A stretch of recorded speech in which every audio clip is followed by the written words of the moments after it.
Para los que no saben lo que es el Centro Nacional, hay un videíto en el grupo. Aquellos que no lo vieron o que no lo encuentran, me piden que yo se los publico en sus propios WhatsApp personales. Nosotros estamos en este proyecto que es Monitores Ambientales. Este es un curso taller de formación para la ciudadanía ambiental, porque todos hablamos de que somos ciudadanos, pero nosotros creemos que tenemos que agregar la palabra ciudadanía ambiental. Por eso que así nombramos a estos cursos taller. Bien, lo que hoy vamos a hablar es de Uruguay y algo tan valioso como el agua.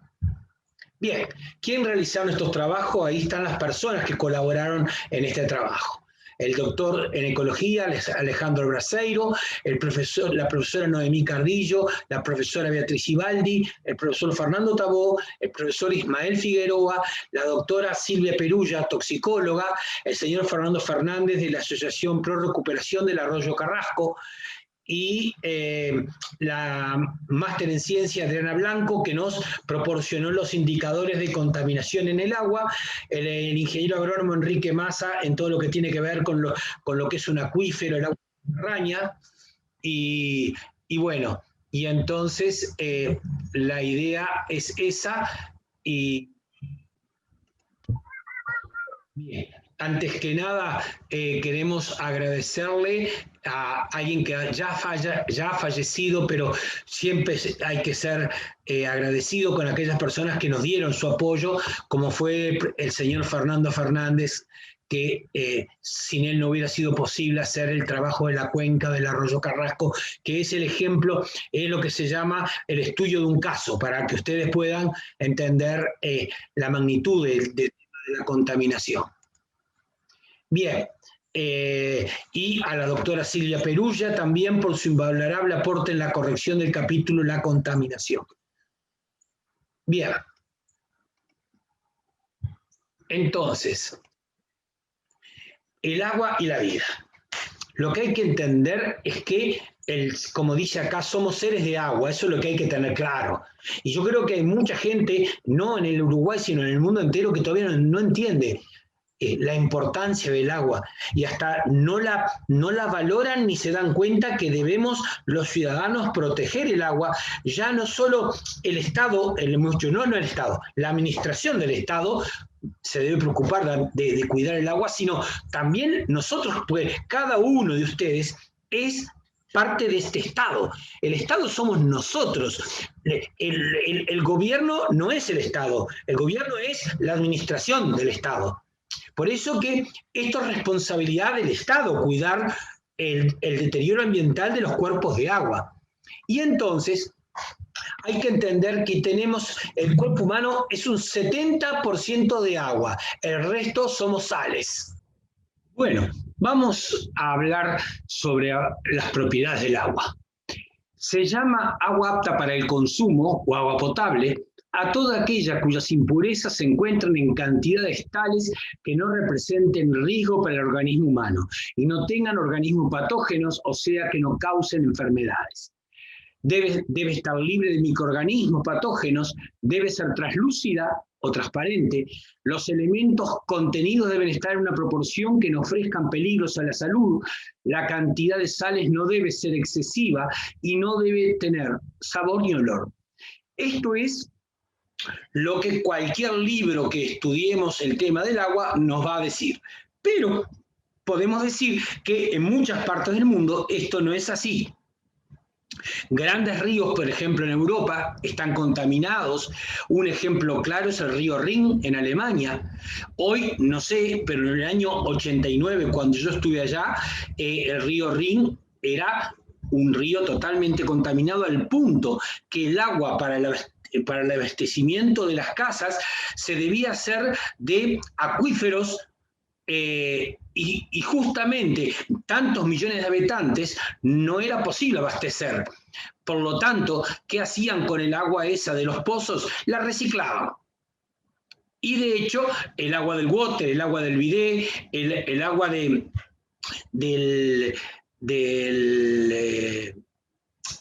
lavatorio, la volvían a pasar por un proceso que se llamaba torres de biodepuración, volvía a hacerse, entre comillas, potable, dado que dentro de la materia fecal humana, lo que nosotros expulsamos son aquellos elementos que pueden ser tóxicos para nuestro organismo, por lo menos una parte de ellos. Y por lo tanto, muchos metales pesados están en nuestros excrementos de hecho. El hecho es de que, y esa agua se reciclaba 5 veces, y en aquel momento, año 89, vuelvo a repetir, todavía no había las tecnologías que hoy tenemos para incluso sacar los metales pesados del agua. Por lo tanto, yo estando allá, cuando fui a tomar un vaso de agua en la canilla, la señora de la casa me dice, no, esa agua no se toma, no es potable. Esa agua es solo para bañarse y para lavar los pisos. Y yo me quedé pensando, digo, wow, si esto es desarrollo, esto no es lo que quiero para mi país. Yo era una persona que no estaba metido en la temática ambiental en aquel momento, ni nada que se le parezca. Simplemente reflexioné y digo, wow, esto no, ¿qué precio esta sociedad tuvo que pagar para tener el confort que vive hoy? Entonces, ¿y qué había ahí? Bidones de agua Salus, por ejemplo, de los que después llegaron mucho después al Uruguay, y ese era el agua con el cual se cocinaba. ¿Qué pasó? Pasó que atrás de eso, me avisaron, la señora me dijo cuál era la realidad, y de hecho que yo lo tomé en serio, pero no lo tomé tan en serio porque no estaba metido en este tema. Y digo, pueden ser personas que tienen obsesiones y cosas raras se hacen en la película. Y dije, voy a investigar un poco más. Justo en ese momento se dio que en Alemania se estaba dando el proceso electoral. Y casualmente estaba lleno de mesas de los diferentes partidos, y justo vi una del Partido Verde, alemán, me acerqué y le pregunté, mire, yo vivo en la casa de una familia alemana, como parte del aprendizaje del idioma alemán, y yo estaba becado en aquel momento en Alemania, de hecho, y por lo tanto, me dice que el agua de la canilla no es potable, y me dicen, sí, no, el agua de la canilla no es potable, usted no la debe tomar. El agua que hay que tomar es el agua embotellada. Yo dije, wow, ahí sí que me empecé a preocupar. Y entonces lo tuve en cuenta, me acordaba de eso, tomaba eso. ¿Qué pasó? A los 6 meses invito a que mi familia venga hasta vivir conmigo 6 meses más, que era lo que faltaba de mi beca.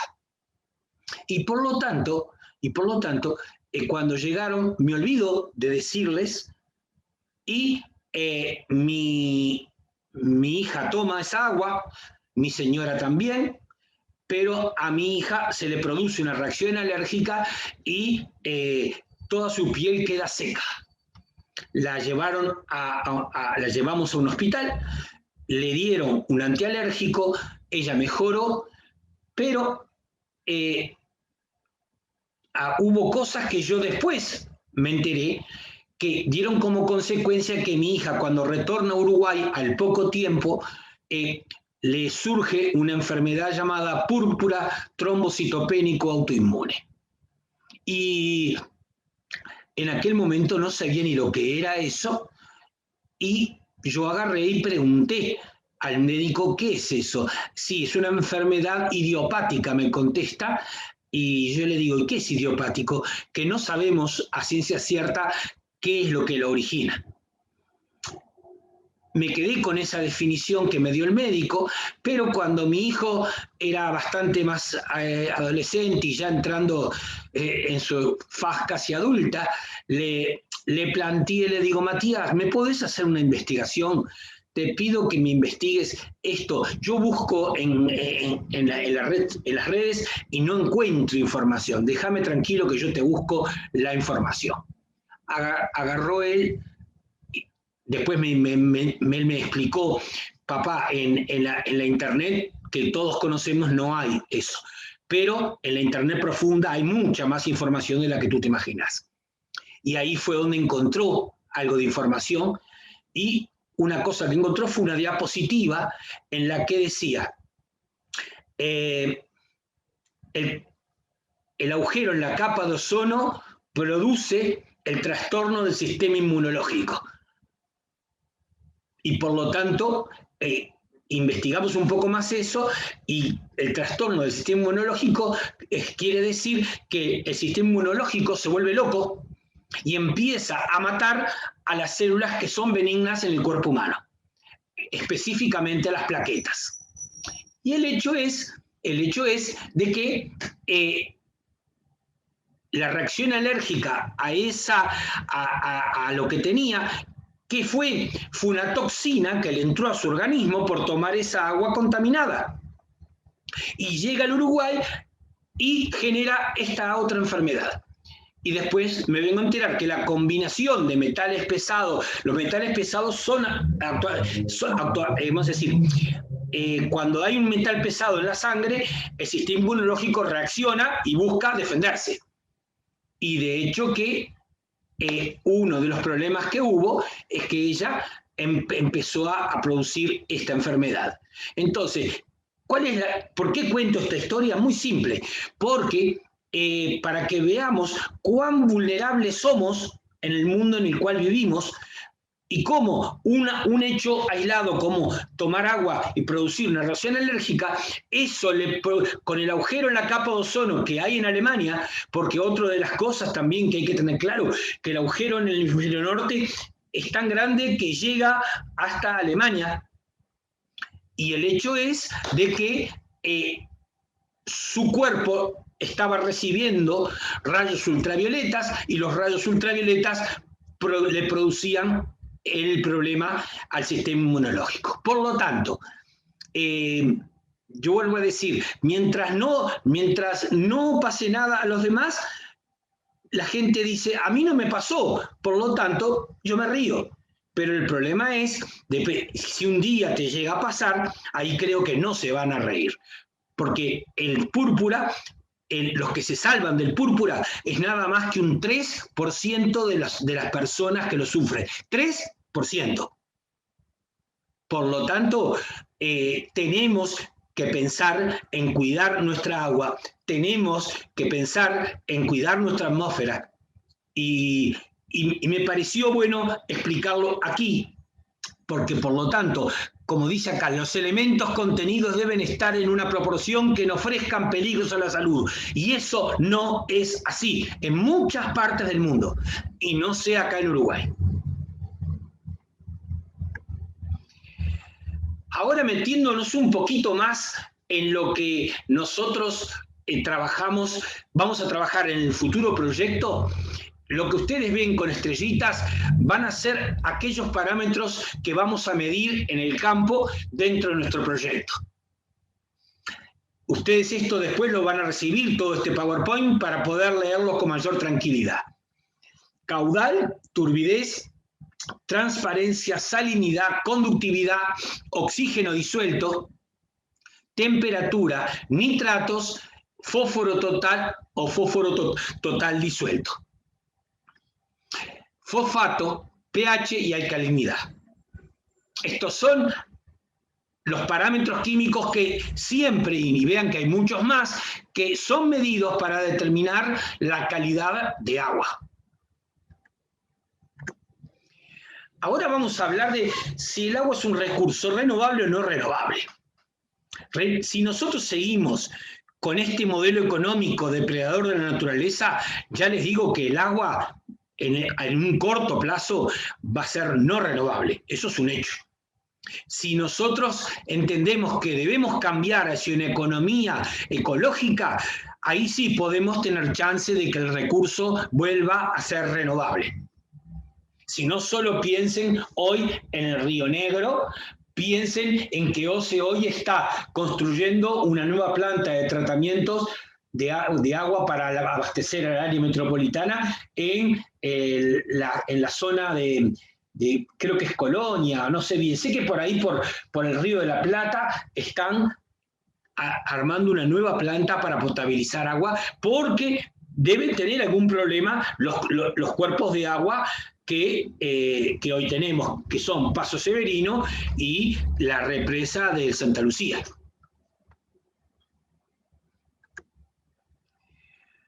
Entonces, cuando hablamos de recursos renovable y no renovable, si bien estos datos son reales, hay que tener en cuenta que debido a las acciones antrópicas sobre los cuerpos de agua y al entorno, muchas regiones del globo, estas no se encuentran fácilmente en buena calidad y suficiente cantidad, siendo esto uno de los factores limitantes para el crecimiento demográfico y económico. O sea, que si se contaminara cada vez más los cuerpos de agua en el mediano plazo, no habrá agua suficiente para los habitantes del planeta. Por lo tanto, sería no renovable. Y ahí hay dos imágenes que luego las vamos a ver más grandes, mostrando cómo están, y esos son cuerpos de agua acá en Uruguay. Esto es, aquí esta imagen, lo que están viendo es la salida de efluentes de un frigorífico que está sobre el arroyo Carrasco. Y acá, esto es la cañada de las canteras en Malvin Norte, mostrando que esto es un arroyo, una cañada de plástico. Todo esto está tapizado en plástico y está el volumen de plástico en algún lugar que uno puede hasta caminar por arriba de él sin mojarse los pies, porque es tanto la cantidad que el agua quedó ya debajo y uno a veces puede caminar unos pasos sobre estas cosas. Entonces, vamos a seguir hablando un poco de la distribución del agua en la hidrósfera. Vamos a tratar de entender cuánta agua hay en el mundo para poder comprender lo importante de preservar los cursos de agua. Podemos decir que el 31% de las aguas superficiales se encuentra en Latinoamérica, para que vean lo importante que es el agua en este continente. Si lo analizamos un poco más a fondo, podemos ver que el 97% del agua del mundo está en los océanos. Esa agua no es potable, a menos que se realicen plantas desalinizadoras para poder extraerla, y eso tiene un alto costo, de hecho. Casquetes glaciares y glaciares. El 2,15% están en el hielo. Por lo tanto, de ese 2,5 hay que restarle muchos de estos glaciares que han desaparecido ya hoy. Por lo tanto, el calentamiento global está derritiendo glaciares y esa agua pasó a ser parte de este 97,2%. Las aguas subterráneas es el 0,625%. O sea, observen que estamos hablando de cantidades ínfimas de agua subterránea. Si bien no digo que no hay, si empezamos a analizar cada acuífero en el mundo, sí hay acuíferos con mucha cantidad de agua, pero en el volumen total, esa es la cantidad que tenemos nada más. Después tenemos lagos y ríos, con el 0,009. Vean qué poca agua hay en un lago y en un río a nivel global. ¿Está? Estamos hablando de muy poca agua. Y en la atmósfera, obviamente, prácticamente es poco y nada. ¿Cómo está distribuida el agua en la hidrósfera? Bueno, en los océanos, hacia agua salada, el tiempo de residencia media es de 3.000 años, o sea, el agua permanece en las cuencas oceánicas aproximadamente 3.000 años. En los ríos, de 15 a 20 días, por lo tanto, pasan a engrosar los océanos. Los lagos, de 10 a 150 años. En la humedad del suelo, semanas a años. En los casquetes de hielo, miles de años. Y el agua subterránea, decenas de miles de años. Entonces, ¿y cuál es el total de agua que tenemos de agua en la hidrósfera? 1.384.000 kilómetros cúbicos por 10 a la 3. Hagan ese cálculo y van a ver la cantidad de agua que tenemos a nivel global.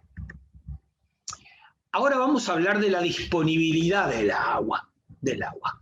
Entonces, para eso, estas imágenes nos van a ilustrar un poco cómo ha sido la evolución de la disponibilidad de agua en el mundo. Observen acá. En el año 1950, América estaba con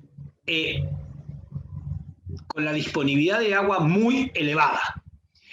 Si vamos a 1995, seguimos en la misma situación, pero para la proyección al 2025, estamos hablando de pocos años más adelante, ¿tá? En América, por ejemplo, Argentina, Paraguay y Bolivia van a ser países que ya no van a tener un grado muy elevado de agua, sino solamente elevado.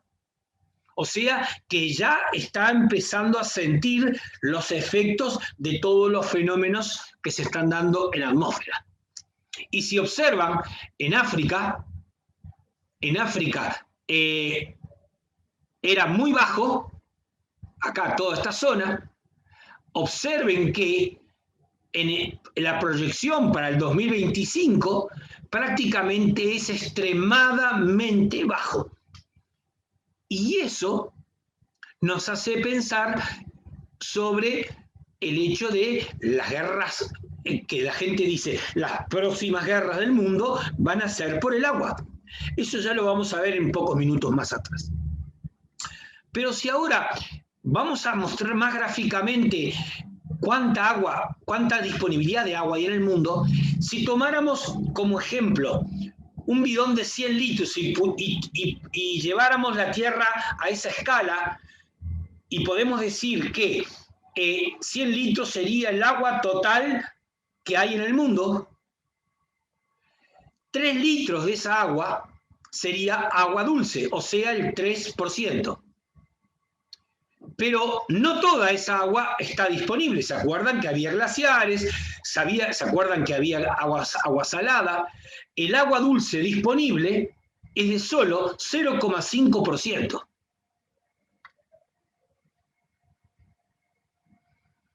Y por lo tanto, esto es disponible.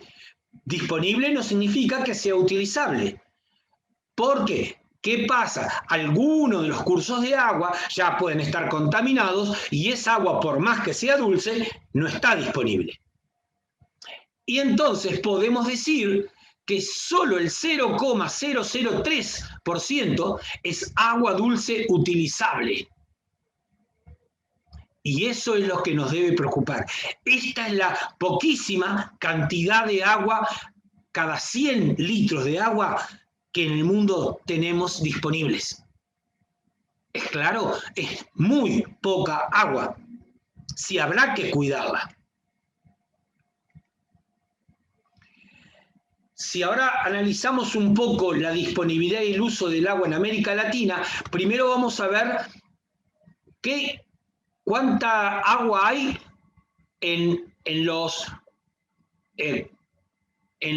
la superficie terrestre per cápita en América Latina. Si nosotros miramos acá dice por 1000 metros cúbicos. Por lo tanto, si miramos acá podemos decir que Belice es quien tiene más agua per cápita en América Latina. Tiene 80.000 metros cúbicos per cápita. Y después ustedes en la gráfica van a poder ver tranquilamente cada uno de los países de América Latina. Si nos vamos a Uruguay, tenemos 18.9, o sea, 19.000 metros cúbicos per cápita. Ese es el agua disponible en nuestras casas, per cápita, por persona.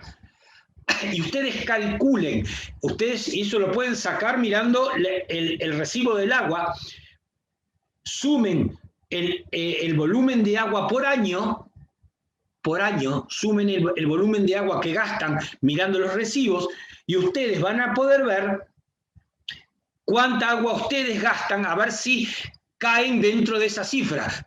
cuánto cada uno de ustedes consume de agua en su casa. Yo les invito a que ustedes hagan ese cálculo y después lo compartan en la reunión en la cual nosotros vamos a hablar sobre el tema y vamos a discutir un poquito este tema. ¿Es claro? Bien.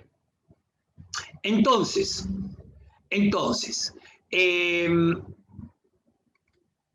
ahora vamos a ver qué países extraen más agua en América Latina. Chile es quien más extrae agua.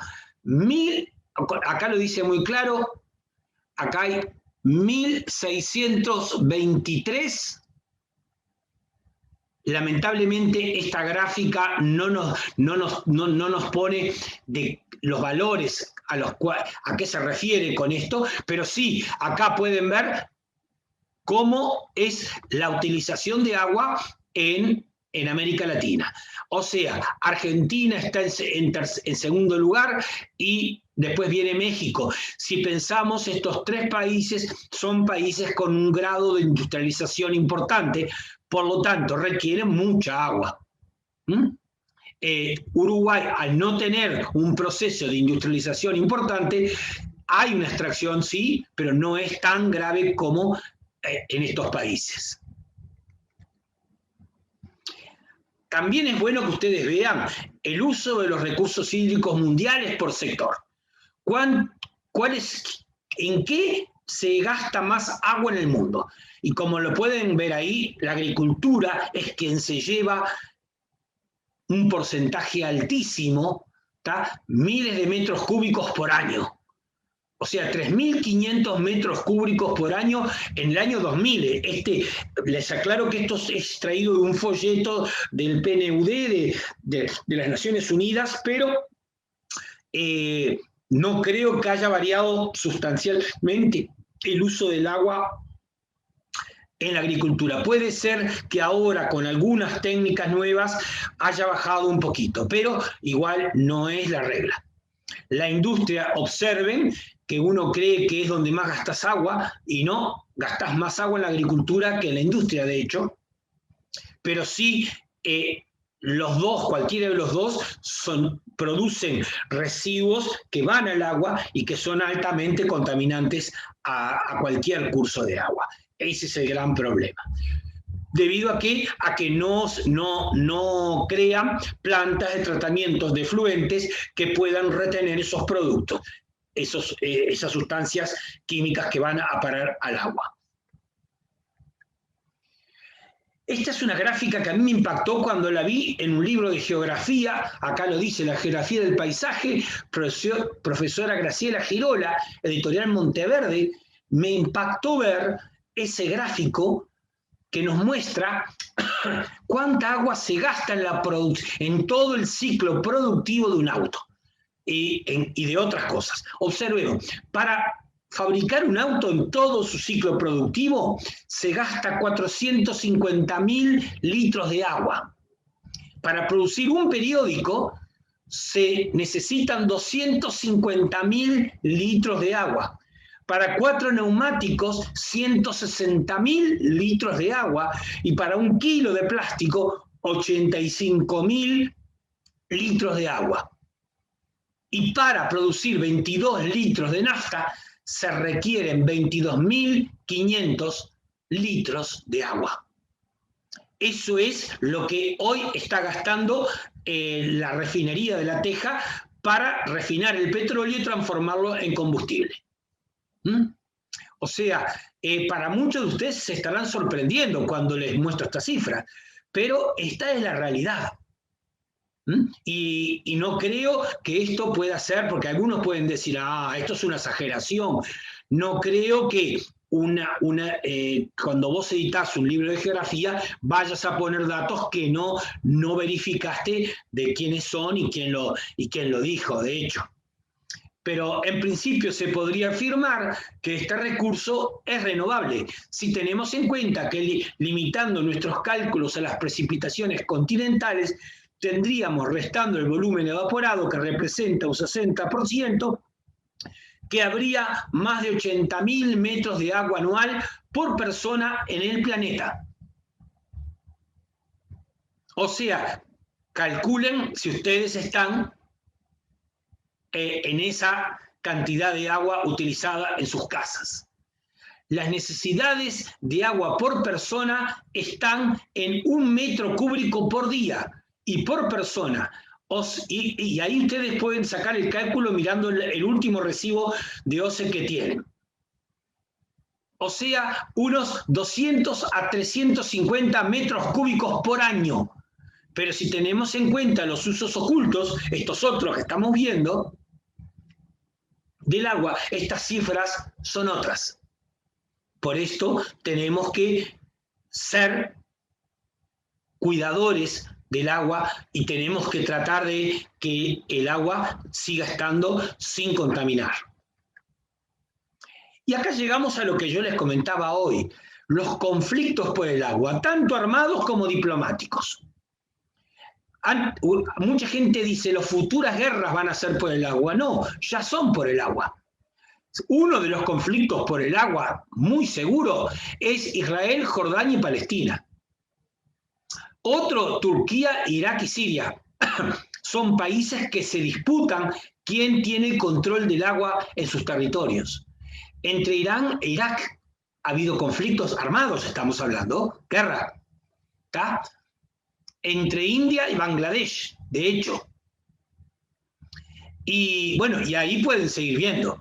Acá hay conflictos diplomáticos entre Brasil y Paraguay. Guerra entre Ecuador y Perú. ¿Tá? Y además, ¿de dónde? Ustedes dirán, ¿pero de dónde salió esto? Y miren, esto salió de la Escuela de Guerra Naval de los Estados Unidos, un documento en el cual yo leí, y lo que hice fue armar este mapa para que ustedes lo pudieran ver. Es un documento oficial del Estado norteamericano. Esto no está hecho por conspiranoicos, ni por gente que está enloquecida por preservar el agua, ni nada que se le parezca. Escuela de Guerra Naval de Estados Unidos. Eso tiene que estar muy claro. Si ya ellos se están preocupando por ese tema, y ese documento no está elaborado ahora, fue elaborado ya hace muchos años atrás, es porque obviamente el agua es un recurso estratégico y ustedes les he publicado un PDF en el día de hoy donde se habla de la geopolítica del agua, para que vean cómo el agua se está mercantilizando. Por eso que están preocupados algunos países hegemónicos del mundo entero. Y no es el único, les aclaro. Estoy hablando también de Francia, estoy hablando de otros países más que están preocupados por eso. Y con esto llegamos al fin de la primera clase. Espero que les haya gustado. Y en el primer encuentro que tengamos presencial a nivel de Zoom, ahí vamos a poder conversar sobre lo que vimos en la primera clase y espero que les haya gustado. Buenísimo, gracias por todo y nos vemos en la próxima clase. Hasta pronto.